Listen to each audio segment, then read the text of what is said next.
আসসালামু আলাইকুম, আমি চম্পা। আপনারা দেখছেন চম্পা কিচেন। বন্ধুরা, ভিডিওটা প্রথম থেকে শেষ পর্যন্ত দেখার অনুরোধ রইল। আজ আমরা তৈরি করব বাঙালি প্রিয় বাসন্তী পোলাও।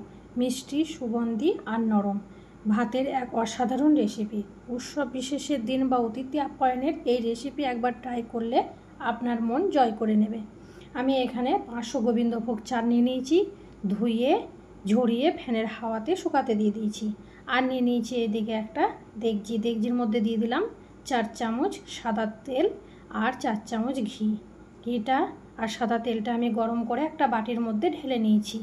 আর দিয়ে দিলাম ওই ঘিটা তেলটার মধ্যে দিয়ে দিলাম 1 চামচ হলুদটা দিয়ে ভালো করে তেলটার সাথে আমি ফেটিয়ে নিয়েছি।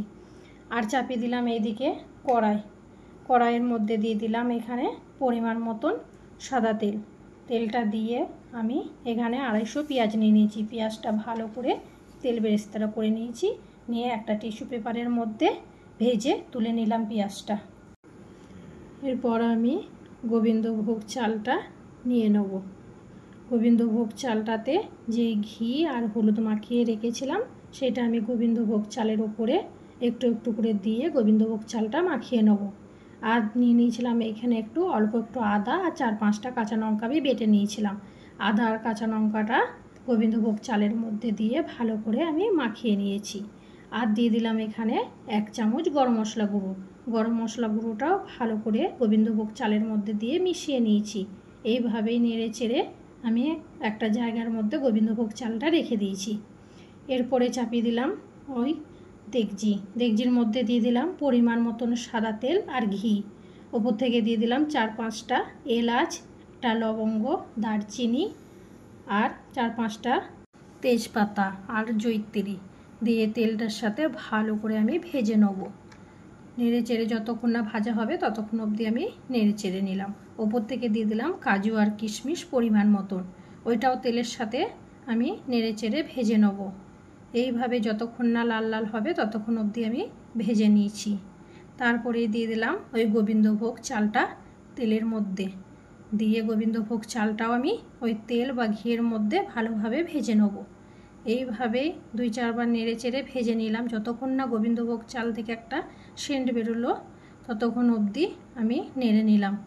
আমি 1 বাটি গোবিন্দভোগ চাল নিয়েছিলাম আর 2 বাটি পানিটা দিয়ে ভালোভাবে নেড়ে চেড়ে আর দিয়ে দিলাম স্বাদ মতন নুন আর পরিমাণ মতন চিনি আর নুনটা দিয়ে ভালোভাবে নেড়ে চেড়ে আমি ঢাকা দিয়ে দিলাম এখানে 1 ঘন্টার মতন। 1 ঘন্টা পর যখন আমি ফিরে এলাম দেখলাম আমার পোলাওটা হাফ সেদ্ধ হয়ে গেছে। তাই আর একবার হালকা নেড়ে নিলাম। আর উপর থেকে দিয়ে দিলাম পেঁয়াজ ভাজাটা দিয়ে আমি চামচে করে আর একবার দেখে নিলাম কতটা ঝরঝরে হয়েছে। নিয়ে আবারও ঢাকা দিয়ে দিলাম 10 মিনিটের জন্য। 10 মিনিট পর যখন আমি ফিরে এলাম আমার বাসন্তী পোলাও রেডি। ভিডিওটা ভালো লাগলে একটা লাইক দিন আর চ্যানেলটা সাবস্ক্রাইব করতে ভুলবেন না। আর আমার ভিডিও বেশি বেশি করে শেয়ার করবেন। আজকের রেসিপি হলো বাসন্তী পোলাও। যদি ইউটিউব থেকে দেখেন তাহলে চ্যানেলটা আমার সাবস্ক্রাইব করে দেবেন। যদি ফেসবুক থেকে দেখেন তাহলে পেজটা আমার ফলো করে দেবেন। খুদা হাফেজ।